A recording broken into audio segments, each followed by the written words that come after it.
Rotary club Vizianagaram and rotary club from the Netherland ఒక rotary global grand ద్వారా plastic recycling project మనం campus challenge వాళ్ళు ఉన్న Bhogapuram campus challenge దగ్గర ఉన్న ప్లేస్లో మనం ఓపెన్ చేయడం జరిగింది ఈ లాస్ట్ ఫిబ్రవరిలో. ప్రస్తుతానికి ఈ ఫ్యాక్టరీలో ఏమేమి వస్తువులు తయారవుతున్నాం అనేది ప్లాస్టిక్ నుంచి మన రొటీన్గా మనం ఇంట్లో వాడే ఏ ప్లాస్టిక్ అయినా మనకి దీంట్లో పనికొస్తుంది. అంటే మనం పెరుగు ప్యాకెట్లు కానీ పాల ప్యాకెట్లు కానీ లేదా ఇంట్లో వాడిన ప్లాస్టిక్ మెటీరియల్ కానీ హార్పిక్ కానీ ఫినైల్ బ్యాగ్స్ లాంటివి కానీ మన షాంపూ బాటిల్స్ ఇలాంటి అన్ని కూడా ఏ రకమైన ప్లాస్టిక్ అయినా సరే ఈ క్యాంపస్ ఛాలెంజ్కి మనం తీసుకొని వస్తే ఆటోమేటిక్గా దీని నుంచి ఎన్ని రకాల ప్రొడక్ట్స్ తయారు చేస్తామని మీకు ఒకసారి మీకు చూపిస్తాను.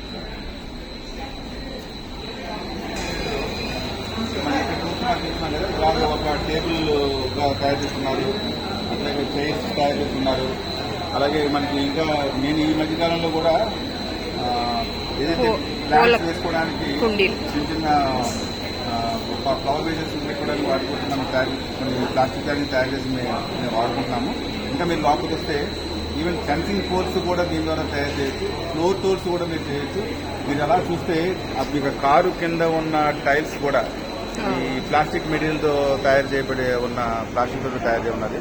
సో మనకి టైల్స్ తయారు చేసుకోవచ్చు, ఫెన్సింగ్ పోల్స్ తయారు చేయొచ్చు, ఈవెన్ గార్డెన్లో వేసుకోవడానికి ఏమో గార్డెన్ చైర్స్ కూడా వేయచ్చు. ఈ రకంగా మనం ఎన్ని రకాలైన మనం తయారు చేయడానికి అవకాశం ఉంది. కాబట్టి ప్రజలు సాధ్యమైనంత వరకు ప్లాస్టిక్ని బయటికి పారదోయడం కానీ కాలంలో పడేయడం కానీ దాన్ని వృధా చేయడం కాకుండా దాన్ని మా విజయనగరం రోటరీ క్లబ్ విజయనగరంకి అప్పచెప్పినా అవన్నీ కూడా మేము క్యాంపస్ ఛాలెంజ్కి మేము ట్రాన్స్ఫర్ చేయగలుగుతాం. కాబట్టి ప్రజలందరూ ఆలోచన ఆశిస్తున్నాం. Thank you.